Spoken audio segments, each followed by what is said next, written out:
अध्याय 5 चांदलोक की सैर। पाठ परिचय। प्रस्तुत पाठ में राघव ने चांद के संग आसमान की सैर की। वहां उसने परियों और बादलों के साथ घूमने का आनंद भी लिया। परंतु यह कैसे संभव हुआ, आओ पाठ पढ़कर जानें। व्याख्या। इस परिचय में बताया गया है कि इस कहानी में राघव ने चांद के साथ मिलकर आसमान की सैर की। उसने परियों और बादलों के साथ घूमकर बहुत मजा किया। लेकिन यह कैसे संभव हुआ, यह जानने के लिए हमें पूरा पाठ पढ़ना होगा। कठिन शब्दों के अर्थ। सैर, घूमना, यात्रा करना। परियों परी, जादुई महिला पात्र जो उड़ सकती हैं। आनंद, खुशी, मजा। राघव के कमरे की खिड़की से चांद झांक रहा था। राघव चांद को ध्यान से देखने लगा।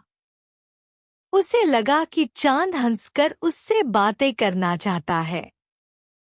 राघव सोचने लगा, अगर चांद नीचे आ जाए तो मैं उससे ढेर सारी बातें करूं।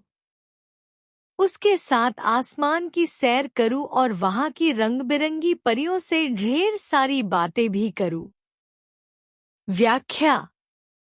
इस अंश में बताया गया है कि राघव अपने कमरे की खिड़की से चांद को ध्यान से देख रहा था। वह चांद के साथ बातचीत करने की कल्पना कर रहा है। राघव के मन में कल्पनाओं का एक सुंदर संसार है जहां वह चांद और परियों के साथ समय बिताना चाहता है। कठिन शब्दों के अर्थ। खिड़की, घर या कमरे का खुलने वाला हिस्सा जो हवा और रोशनी देता है। ध्यान से, अच्छी तरह से, फोकस के साथ। सैर, घूमना, यात्रा करना। रंग बिरंगी, विभिन्न रंगों की, रंगों से सजी हुई। राघव के पापा कमरे में आए। उन्होंने राघव को सोने को कहा और बिस्तर पर लिटा दिया। राघव और पापा ने चांद के बारे में ढेर सारी बातें भी की। बातें करते करते राघव सो गया और स्वप्नलोक की सैर पर चला गया। व्याख्या। इस अंश में बताया गया है कि राघव के पापा कमरे में आए और उन्होंने राघव को सोने के लिए कहा। उन्होंने राघव को बिस्तर पर लिटा दिया। राघव और उसके पापा ने चांद के बारे में बहुत सारी बातें की। बात करते करते राघव सो गया और उसने स्वप्नलोक की सैर की। कठिन शब्दों के अर्थ। लिटा दिया, आराम से बिछा दिया या सोने के लिए तैयार कर दिया। स्वप्नलोक, सपनों की दुनिया या काल्पनिक स्थान जहां सपने सच होते हैं। सैर, घूमना, यात्रा करना। राघव ने देखा कि चांद अपने सुंदर घर में रहता है। उसके रंग बिरंगे पंख हैं। चांद और राघव की गहरी दोस्ती हो गई है। चांद ने राघव को सुंदर पंख लगा दिए हैं। व्याख्या। इस अंश में बताया गया है कि राघव ने देखा कि चांद अपना खूबसूरत घर रखता है। चांद के पास रंग बिरंगे पंख हैं जो उसे बहुत आकर्षक बनाते हैं। राघव और चांद के बीच गहरी दोस्ती हो गई है। चांद ने राघव को भी सुंदर पंख प्रदान किए हैं जिससे वे दोनों एक दूसरे के साथ उड़ने लगते हैं। कठिन शब्दों के अर्थ। सुंदर, खूबसूरत, आकर्षक। पंख पर उड़ने में मदद करने वाले अंग। दोस्ती, मित्रता। वे दोनों अपने पंखों की सहायता से जब चाहते हैं आसमान की सैर करने निकल जाते हैं। राघव बहुत खुश है। वह आसमान में नीले काले बादलों के बीच खूब मस्ती कर रहा है। व्याख्या। इस अंश में बताया गया है कि चांद और राघव अपने पंखों की मदद से जब चाहे तो आसमान की सैर पर निकल जाते हैं। राघव बहुत खुश है और वह नीले और काले बादलों के बीच खूब मजा कर रहा है। कठिन शब्दों के अर्थ। सहायता, मदद। सैर, घूमना, यात्रा करना। मस्ती, आनंद, मजा। नीले काले, दो अलग अलग रंग, नीला और काला। रुई जैसे नरम मुलायम बादल कभी उसे छूते हैं, कभी वह उन्हें छूकर दूर निकल जाता है। व्याख्या। इस अंश में बताया गया है कि आसमान में नरम और मुलायम बादल रुई की तरह दिखते हैं। ये बादल कभी राघव को छूते हैं और फिर राघव उन्हें छूकर दूर चला जाता है। इसका मतलब है कि बादल बहुत हल्के और मुलायम हैं, जिससे छूने पर वे आसानी से दूर हो जाते हैं। कठिन शब्दों के अर्थ। रुई सूती धागा, जो बहुत मुलायम और हल्का होता है। मुलायम, नरम, लचीला। बादल, आकाश में तैरते पानी के गट्टे। छूते, स्पर्श करते। राघव आसमान में कभी रंग बिरंगी उड़ती परियों के साथ है, तो कभी उड़ते हुए उनसे आगे हो जाता है। कभी चांद खिलखिलाकर हंस रहा है, कभी राघव के हंसने की आवाज आती है। व्याख्या। इस अंश में बताया गया है कि राघव आसमान में उड़ता रहता है। कभी वह रंग बिरंगी उड़ती परियों के साथ होता है और कभी उनके उड़ते हुए उससे आगे निकल जाता है। कभी चांद हंस रहा होता है और कभी राघव की हंसी की आवाज सुनाई देती है। यह दिखाता है कि राघव के आसमान में विभिन्न गतिविधियां हो रही हैं और वह आनंदित है। कठिन शब्दों के अर्थ। आसमान, आकाश। उड़ती हवा में तैरना। परियों, परी, जादुई महिला पात्र जो उड़ सकती हैं। खिलखिलाकर, बहुत हंसते हुए, मुस्कुराते हुए। आवाज, ध्वनि। चांद और राघव अभी आसमान की सैर कर ही रहे थे और उनकी मस्ती हो ही रही थी कि तभी माँ ने आवाज दी, राघव बेटा, जल्दी उठो। व्याख्या। इस अंश में बताया गया है कि चांद और राघव अभी आसमान में घूम रहे थे और बहुत मस्ती कर रहे थे। तभी राघव की माँ ने उन्हें बुलाया कि राघव बेटा, जल्दी उठो।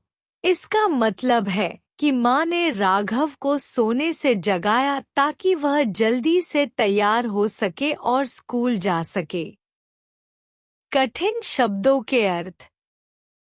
आसमान की सैर, आसमान में घूमना या उड़ना। मस्ती, आनंद, खुशियाँ। आवाज दी, बुलाया, कहा, जल्दी उठो, जल्दी से सोने से जागना। स्कूल जाना है, जल्दी से तैयार हो जाओ। राघव की आंख खुली और वह बिस्तर पर बैठा मुस्कुरा रहा था। व्याख्या। इस अंश में बताया गया है कि राघव को सुबह जल्दी उठकर स्कूल जाना है। उसके माता पिता ने उसे जल्दी से तैयार होने को कहा। राघव की आंखें खुली हैं और वह बिस्तर पर बैठा मुस्कुरा रहा है, जो दर्शाता है कि वह खुश है और स्कूल जाने के लिए उत्साहित है। कठिन शब्दों के अर्थ। तैयार हो जाओ, तैयार होना, अपने वस्त्र पहनना या स्कूल के लिए तैयार होना। मुस्कुरा रहा था, हंसी बना रहा था, खुश दिख रहा था। वह मन ही मन सोच रहा था कि क्या आज रात भी वह चांद के साथ ऐसी मस्ती कर पाएगा। व्याख्या। इस अंश में बताया गया है कि राघव अपने मन में सोच रहा है कि क्या वह आज रात फिर से चांद के साथ मस्ती कर पाएगा। वह उत्साहित है और उम्मीद कर रहा है कि उसकी कल्पनाओं की दुनिया में वह चांद के साथ फिर से आनंदित समय बिता सकेगा। कठिन शब्दों के अर्थ। मन ही मन सोचते हुए अपनी ही सोच में। मस्ती, खुशी, आनंद, मजा।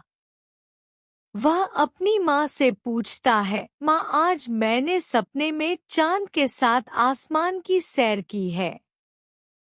क्या मैं दोबारा ऐसी सैर और मस्ती कर सकूंगा? माँ ने हंसते हुए कहा, बेटा सपने में तो तुम आसमान की सैर रोज कर सकते हो। व्याख्या। इस अंश यह दिखाता है कि राघव के मन में चांद के साथ खेलने की इच्छा है और वह अपने सपनों को सच करने के लिए उत्साहित है। माँ ने हंसते हुए अपने बेटे राघव से कहा कि वह सपने में रोज आसमान की सैर कर सकता है। इसका मतलब है कि सपनों के माध्यम से राघव अपनी कल्पनाओं की दुनिया में आकाश में घूम सकता है और मस्ती कर सकता है। माँ यह समझाना चाहती है कि सपने हमारे मन की रचनात्मकता को प्रकट करने का एक तरीका है, जहाँ हम असंभव को संभव बना सकते हैं। कठिन शब्दों के अर्थ। सपने में नींद के दौरान देखे जाने वाले दृश्य। आसमान की सैर, आसमान में घूमना या उड़ना। मस्ती, आनंद, खुशियाँ, मजा। दोबारा, फिर से, पुनः। हंसते हुए, मुस्कुराते हुए। बेटा, पुत्र, बच्चा। रोज, हर दिन। संदेश। कभी कभी जो काम सच में होना मुश्किल होता है, सपने उसे सरल बना देते हैं। व्याख्या। इस अंश में यह संदेश दिया गया है कि जो काम वास्तविक जीवन में करना कठिन या असंभव लगता है, उन्हें सपनों की दुनिया में आसान और सरल बना दिया जाता है। सपने हमें ऐसी कल्पनाओं का अनुभव कराते हैं जहां हम उन कठिन कार्यों को बिना किसी बाधा के कर सकते हैं। यह हमें प्रेरित करता है कि हम अपनी कल्पना शक्ति का उपयोग करके असंभव को संभव बनाने की कोशिश करें।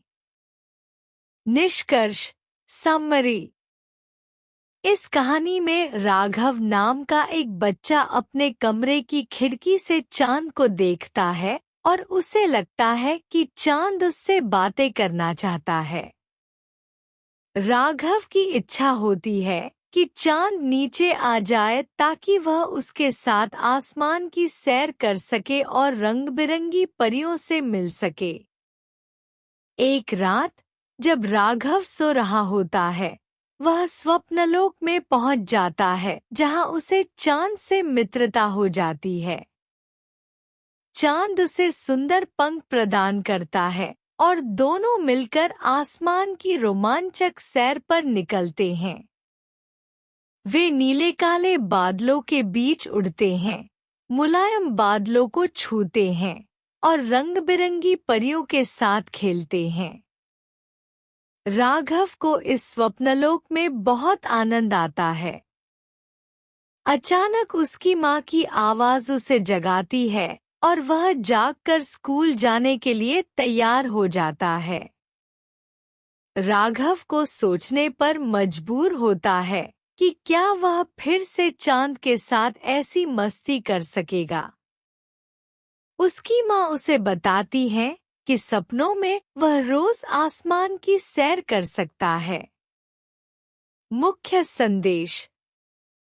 सपनों की महत्ता। सपने हमें उन चीजों का अनुभव कराते हैं जो वास्तविक जीवन में संभव नहीं होती। कल्पना की शक्ति। कल्पना के माध्यम से हम अपनी इच्छाओं और कल्पनाओं को साकार कर सकते हैं। खुश रहने का तरीका। सपनों में यात्रा करना और अपनी कल्पनाओं को जीना हमें खुश रखता है। बड़ों का समर्थन। माँ का समर्थन और प्रोत्साहन राघव को अपने सपनों को जीने में मदद करता है।